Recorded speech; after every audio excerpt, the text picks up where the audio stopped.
Today, we're going to talk about measuring the right thing. You might have heard of that adage, what gets measured gets done, but what happens if you are measuring too many things, or if you're not measuring enough? So today, we've got a few things to cover. Number one, we're going to talk about how you choose the right things to measure. How do you avoid analysis paralysis? Number two, we're going to touch base on what that looks like when you have a company that has a complex tech stack and is measuring everything. Number three, we're going to talk about the opposite. What happens when you have no technology and you have to resort to things like paper?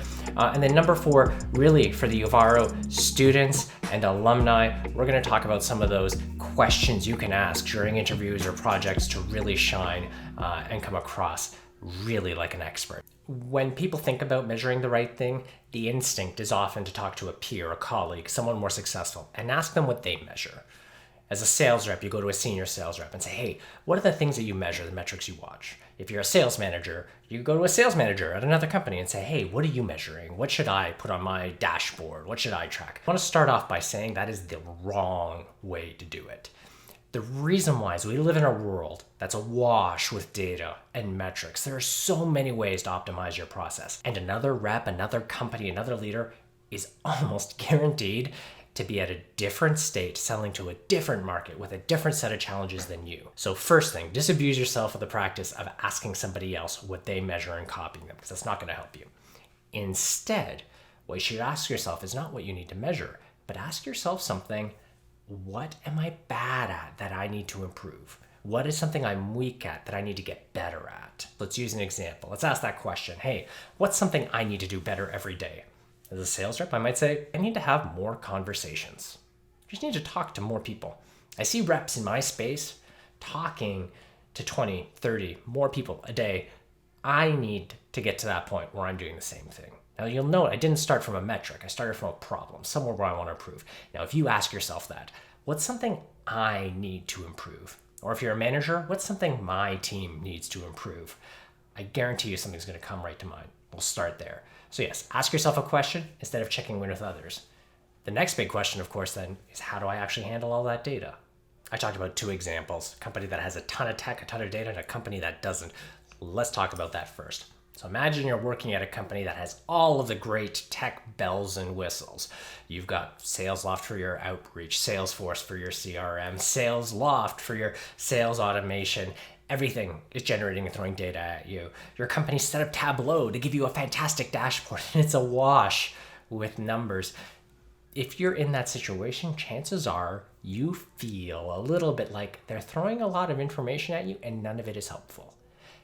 That's okay. If you're using tools like that, a lot of those dashboards, a lot of those tools aren't designed to give you the numbers you look at every day. They're designed to be alarms. They're designed to highlight when something goes awry. So that's okay. That's their purpose. For you, when you think about measuring the right things, don't dismiss those reports. Don't dismiss those dashboards. They serve a different purpose. They're not actually there to help you improve a specific thing. Instead, what you should think about is your key question: what is the number or two that helps you, and then bookmark those. So again, it's not about using your dashboards, using your default reporting. Your path to improvement is going to be identifying that specific measure, honing in on that in your reports, and coming back out. So for example, that idea of speaking to more people. If we invoke that adage, what gets measured gets done, let's measure how many conversations we're having a day, how many touches we have for a person.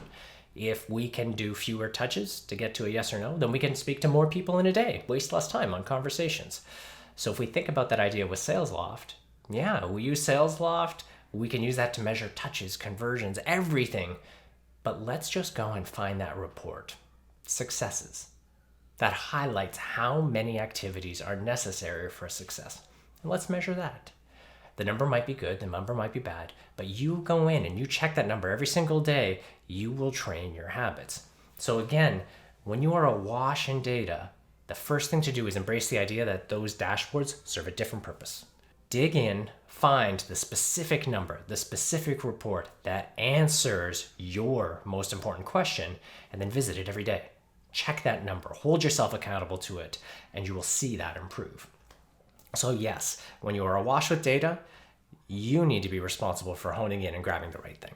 On the other hand, we sometimes hear from people that their company doesn't have enough tech, doesn't have enough systems, doesn't give them the data they need. And to that, I say it's not always their job. If you're a sales professional, your job is to improve, is to get better. And the reality is you don't need complex systems to do that. The old pen and paper can work out fine.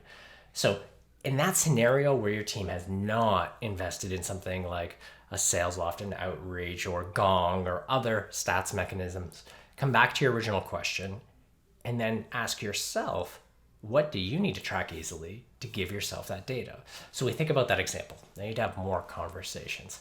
It'd be easy to start with just how many conversations you had in the day. That on its own doesn't necessarily improve.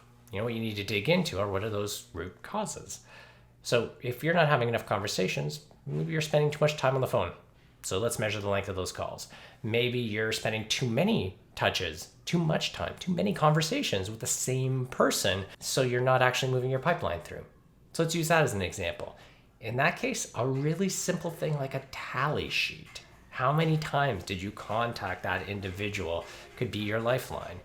There's nothing wrong with printing out a list of your contacts. If you have a CRM, you can export that list, print it out, tally every time you call, every time you email. This example of a tally sheet may feel old school, but it is incredibly powerful because while you're on the phone, you can be jotting notes, you can be checking them off. And yes, that gives you all the data you need.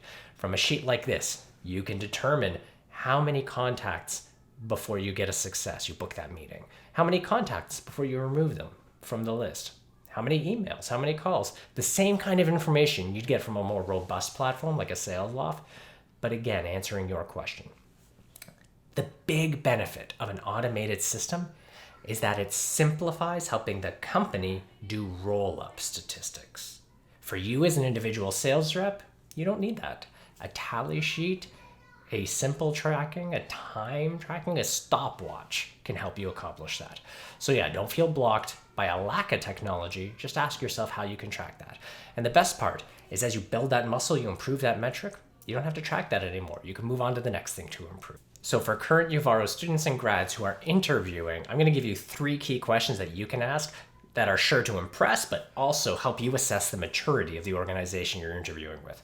The first thing to ask is, can you tell me about a part of your sales process that your team is trying to improve right now? That's going to give you a couple of things. One, it'll tell you where are they focused. Maybe it's about the quality of their demos. Maybe it's about the timing of their cadences. Maybe it's about how fast their discovery is. This will help you understand what they're trying to shore up and what they hope you will deliver to improve their team. So that's the first one. The second one is a follow-up. What you'll want to ask them is, what is your team measuring to assess their growth? What you're digging into there is, are they measuring things like call time? Are they counting? What are the actual metrics that they're collecting? Because that'll help you understand how they think about the business. Chances are it'll also give you insights about the tools they're using. They might say things like, we're measuring the number of times a competitor is mentioned on a call. That means they're probably using some type of conversational intelligence tool.